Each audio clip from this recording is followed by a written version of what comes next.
Assalamualaikum warahmatullahi wabarakatuh. Perkenalkan, nama saya Atika Ratna Nur Aini. Saya dari kelas 4 PGMIA dengan NIM 24411040506. Saya membuat video ini untuk memenuhi tugas akhir mata kuliah Metodologi Studi Islam yang diampu oleh Bapak Ishak Suryonugroho MSI. Jadi saya di sini akan membahas mengenai 3 materi, yaitu yang pertama, jelaskan pengertian metodologi studi Islam baik secara bahasa maupun istilah. Yang kedua, Islam dibangun atas 5 pondasi, yaitu syahadat, sholat, puasa, zakat, dan haji. Jelaskan tentang 5 pondasi tersebut dan apakah seseorang masih bisa dikatakan muslim jika salah satu dari pondasi itu tidak terpenuhi. Dan yang ketiga, penjelasan dengan menggunakan dalil nakli, alasan mengapa seseorang itu harus percaya dengan Tuhan. Baik, langsung saja kita masuk ke materi yang pertama, yaitu pertanyaannya, jelaskan pengertian metodologi studi Islam baik secara bahasa maupun secara istilah. Metodologi Islam secara bahasa berasal dari kata metodos yang berarti jalan, cara, atau teknik, dan logos yang berarti ilmu atau pengetahuan. Jadi, metodologi adalah ilmu tentang cara-cara yang sistematis untuk mencapai tujuan tertentu. Dalam konteks akademik, metodologi selalu berkaitan dengan langkah-langkah yang tertib dan logis dan dapat dipertanggungjawabkan. Sementara itu, studi Islam berarti kegiatan yang mempelajari Islam secara ilmiah, baik dari sisi ajaran, sejarah, pemikiran, praktik, maupun pengaruhnya dalam kehidupan manusia. Jadi, secara bahasa, metodologi studi Islam adalah ilmu tentang cara mempelajari Islam secara benar, terarah, dan sistematis. Selanjutnya, metodologi studi Islam secara istilah. Secara istilah, metodologi studi Islam adalah ilmu yang membahas cara, pendekatan, teknik, dan prosedur ilmiah dalam memahami Islam. Agar ajaran Islam dapat dipelajari secara objektif, mendalam, dan sesuai dengan sumber-sumber aslinya. Metodologi ini tidak hanya berbicara tentang apa isi ajaran Islam, tetapi juga bagaimana cara memahami ajaran Islam dengan benar. Dan disinilah perbedaan antara sekedar membaca teks agama dan melakukan kajian ilmiah terhadap teks, sejarah, pemikiran, serta praktik keislaman. Selanjutnya ada ruang lingkup metodologi studi Islam, yaitu yang pertama, pendekatan normatif, yaitu memahami Islam berdasarkan Al-Quran dan hadis sebagai sumber utama. Yang kedua, pendekatan historis, yaitu melihat Islam dalam perkembangan sejarahnya.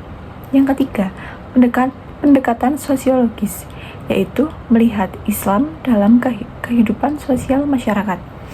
Yang keempat, pendekatan filosofis, yaitu mengkaji dasar-dasar pemikiran dan hikmah ajaran Islam.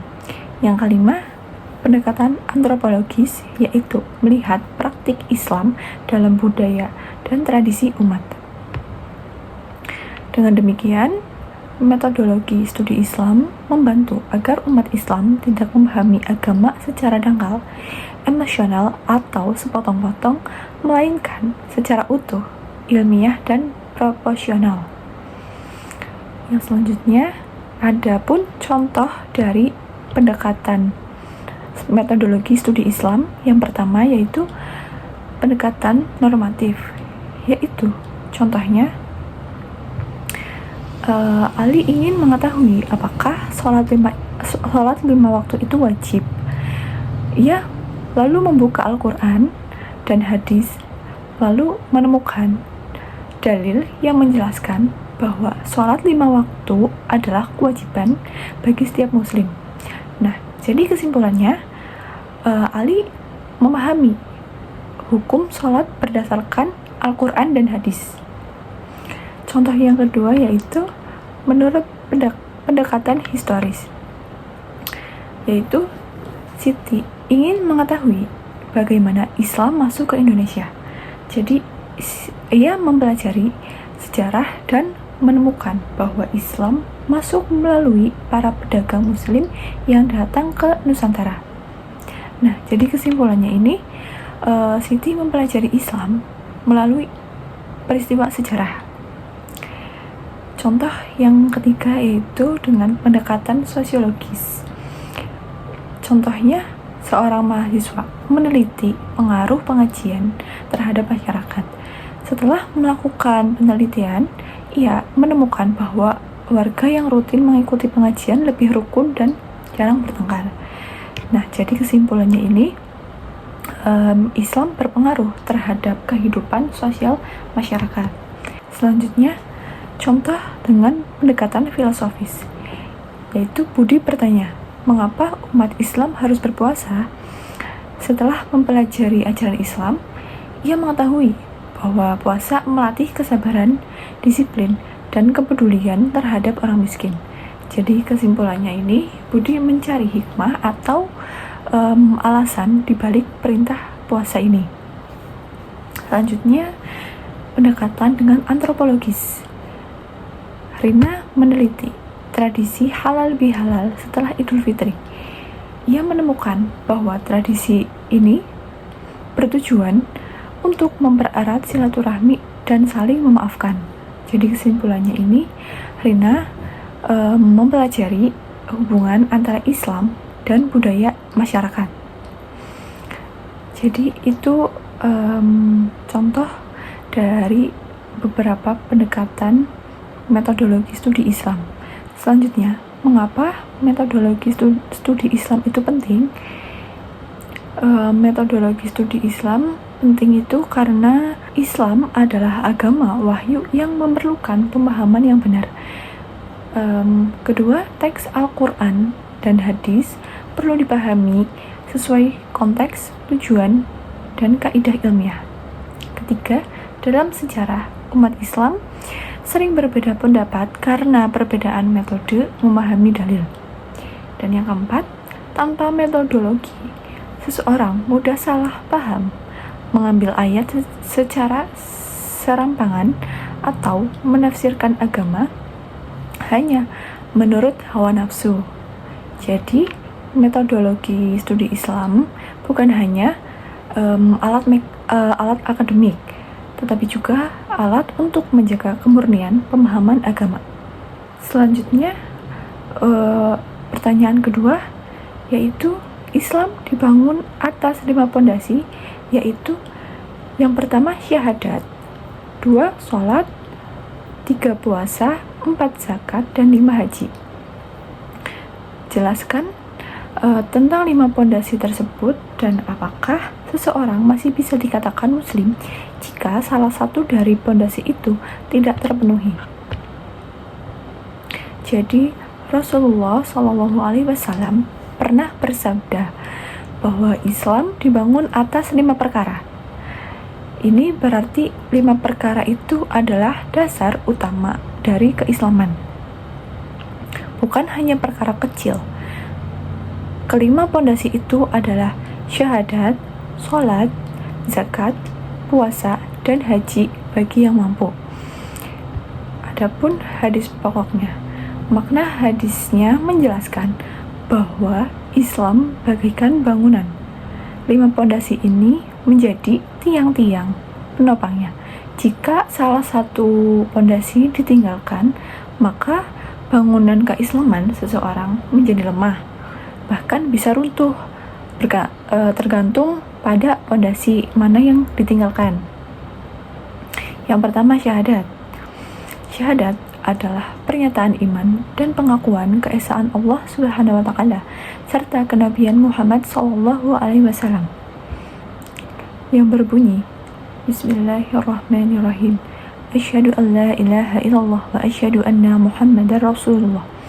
Yang artinya, aku bersaksi bahwa tidak ada Tuhan selain Allah dan aku bersaksi bahwa Nabi Muhammad SAW adalah utusan Allah. Adapun makna syahadat.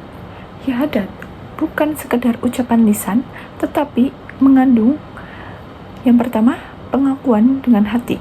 Kedua, pembenaran dengan akal. Ketiga, pengikraran dengan lisan. Keempat, pembuktian dengan amal. Adapun juga fungsi dari syahadat. Yang pertama yaitu menjadi pintu masuk Islam. Kedua, menjadi dasar seluruh amal.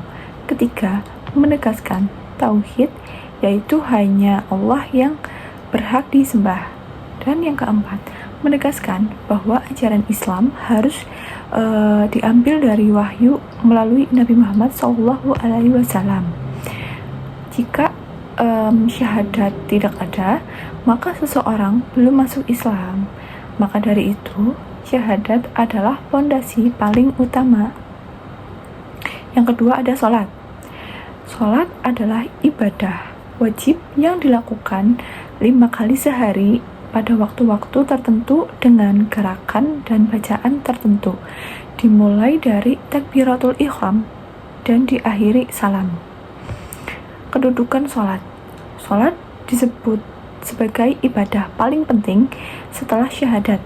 Ia adalah bentuk hubungan langsung antara hamba dan Allah. Melalui sholat, seseorang muslim, yaitu yang pertama bisa mengingat Allah, kedua, memohon petunjuk, ketiga, membersihkan jiwa, keempat, melatih disiplin, dan yang terakhir, menegakkan ketaatan. Adapun hikmah sholat, yang pertama, mencegah perbuatan keji dan mungkar. Kedua, membentuk akhlak yang baik. Ketiga, menjaga konsistensi spiritual. Dan yang keempat, menguatkan rasa tunduk kepada Allah. Terakhir, menanamkan kesadaran bahwa hidup manusia terikat dengan perintah Tuhan. Adapun konsekuensinya jika meninggalkan sholat. Meninggalkan sholat dengan sengaja adalah dosa besar. Para ulama sangat tegas dalam masalah ini karena sholat adalah penegak agama. Jika seseorang mengakui kewajiban sholat tetapi malas mengerjakannya, ia tetap muslim, namun ia akan mendapatkan dosa besar. Jika ia mengingkari kewajiban sholat, maka masalahnya menjadi sangat serius karena ia menolak salah satu kewajiban yang sudah pasti dalam Islam. Jadi seperti itu. Selanjutnya yang ketiga ada zakat. Zakat adalah kewajiban mengeluarkan sebagian harta tertentu kepada golongan yang berhak menerimanya. Tujuan zakat ini yang pertama yaitu membersihkan harta dari hak orang lain. Yang kedua, membersihkan jiwa dari sifat kikir. Ketiga, menumbuhkan solidaritas sosial. Yang keempat, mengurangi kesenjangan ekonomi. Dan yang kelima, menegakkan keadilan sosial dalam Islam. Selanjutnya ada makna mendalam zakat. Zakat menunjukkan bahwa Islam tidak hanya mengatur hubungan manusia dengan Tuhan, tetapi juga hubungan manusia dengan sesama. Harta dalam Islam bukan milik mutlak manusia, melainkan amanah dari Allah. Karena itu, sebagian harta harus disalurkan kepada yang membutuhkan. Adapun konsekuensi jika meninggalkan zakat. Jika seseorang wajib zakat tetapi sengaja tidak membayarnya, maka ia berdosa. Jika ia menolak kewajiban zakat, itu bisa menjadi masalah akidah karena menolak hukum yang pasti dalam agama Islam. Selanjutnya yang keempat yaitu puasa Ramadan. Puasa Ramadan adalah menahan diri dari makan, minum, dan hal-hal yang membatalkan puasa sejak terbitnya fajar hingga terbenamnya matahari pada bulan Ramadan, disertai niat beribadah kepada Allah. Adapun tujuan puasa. Puasa bertujuan membentuk takwa. Takwa yaitu kesadaran mendalam untuk taat kepada Allah dalam menjauhi larangannya. Hikmah puasa yang pertama itu melatih kesabaran, kedua mengendalikan nafsu, ketiga menumbuhkan empati kepada orang miskin, keempat membersihkan jiwa dari syahwat yang berlebihan, dan yang kelima melatih keikhlasan karena puasa adalah ibadah yang sangat rahasia. Selanjutnya konsekuensi meninggalkan puasa. Jika seseorang tidak berpuasa tanpa uzur, maka ia berdosa. Jika ia menganggap puasa tidak wajib, maka ia menolak kewajiban agama. Tetapi jika ia masih meyakini wajibnya puasa, ia tetap muslim meskipun bermaksiat besar. Yang kelima yaitu haji. Haji adalah ibadah mengunjungi Baitullah di Makkah pada waktu tertentu dengan tata cara tertentu dan wajib hanya bagi yang mampu. Adapun syaratnya yaitu yang pertama kemampuan fisik, kedua kemampuan finansial, ketiga keamanan perjalanan, keempat bagi perempuan ada syarat-syarat tertentu sesuai ketentuan syariat. Selanjutnya hikmah haji. Yang pertama yaitu menegaskan persatuan umat Islam sedunia, kedua mengingatkan manusia akan kesetaraan di hadapan Allah, ketiga melatih kepasrahan total kepada Allah, keempat menghidupkan kembali sejarah tauhid Nabi Ibrahim alaihi salam, dan yang kelima menghapus rasa bangga terhadap status dan kekayaan. Selanjutnya adapun konsekuensi jika tidak berhaji. Jika belum mampu, seseorang tidak berdosa. Tetapi jika mampu, lalu ia menunda-nunda tanpa alasan, itu menjadi kelalaian besar. Haji tetap wajib sekali seumur hidup bagi yang mampu. Selanjutnya kita akan membahas mengenai apakah seseorang masih bisa dikatakan muslim jika salah satu dari pondasi itu tidak terpenuhi. Nah, jawaban ini tuh perlu dibedakan ya. Jadi yang pertama itu jika ditinggalkan adalah syahadat, maka itu seseorang belum dianggap muslim. Syahadat adalah dasar masuk Islam. Jadi kalau tanpa syahadat itu tidak ada keislaman seperti itu. Nah, yang kedua itu jika ditinggalkan adalah sholat, zakat, puasa, dan haji, itu bagaimana? Nah, jadi jika seseorang masih mengakui syahadat tetapi meninggalkan salah satu rukun itu karena malas, lalai, atau berat menjalankannya, maka ia masih tetap muslim, tetapi berdosa besar karena keislamannya itu secara iman masih ada, tetapi amalnya sudah rusak. Selanjutnya yang ketiga, jika ia mengingkari kewajiban rukun Islam.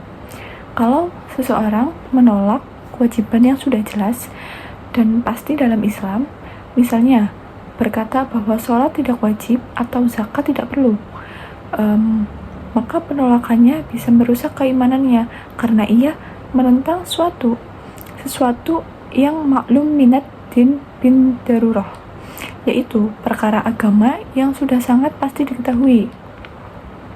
Nah, jadi kesimpulannya itu syahadat menjadi penentu masuk Islam, dan rukun yang lainnya itu menjadi kewajiban besar yang jika ditinggalkan itu mendatangkan dosa besar. Muslim tidak otomatis keluar dari Islam hanya karena satu rukun ditinggalkan, kecuali ia mengingkari kewajiban tersebut atau menolak dasar-dasar Islam. Selanjutnya, kita akan membahas pertanyaan yang ketiga, yaitu penjelasan dengan menggunakan dalil nakli dan akli, alasan mengapa seseorang itu harus percaya dengan Tuhan. Percaya kepada Tuhan bukan hanya kewajiban agama, tetapi juga kebutuhan fitrah dan tuntutan akal. Yang pertama, dari dalil nakli.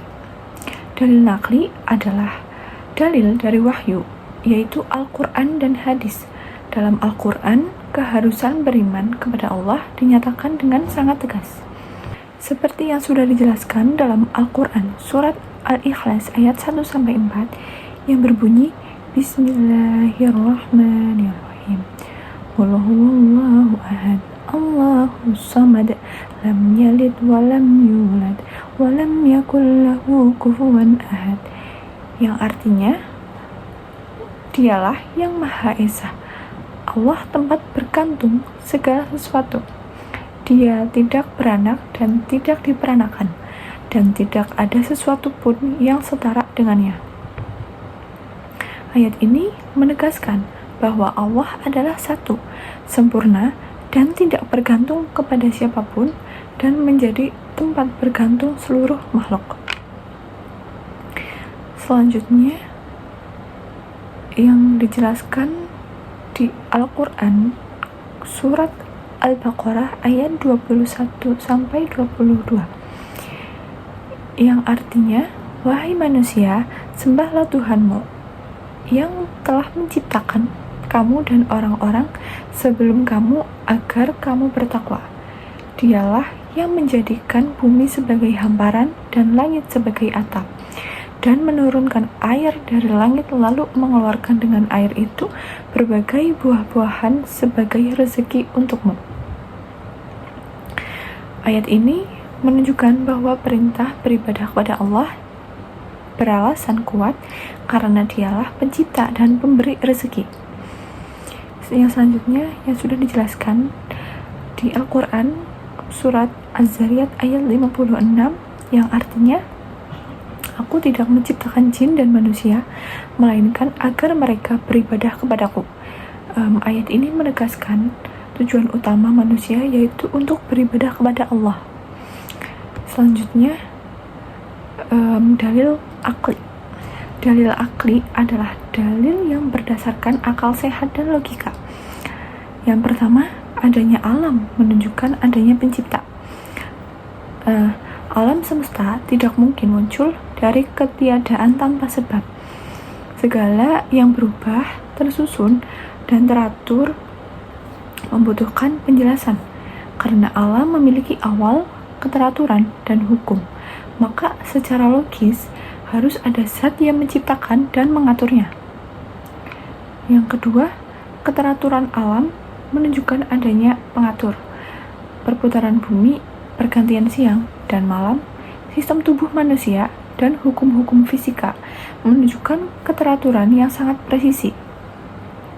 Keteraturan seperti ini rasional dipahami sebagai hasil penciptaan yang sadar dan bukan kebetulan buta. Selanjutnya, yang ketiga, manusia memiliki fitrah beragama. Sejak awal, manusia cenderung mencari makna hidup, kebenaran, perlindungan, dan kekuatan yang lebih tinggi dari dirinya. Fitrah ini menunjukkan bahwa manusia memang diciptakan dengan kecenderungan mengenal Tuhan. Yang keempat, akal manusia terbatas.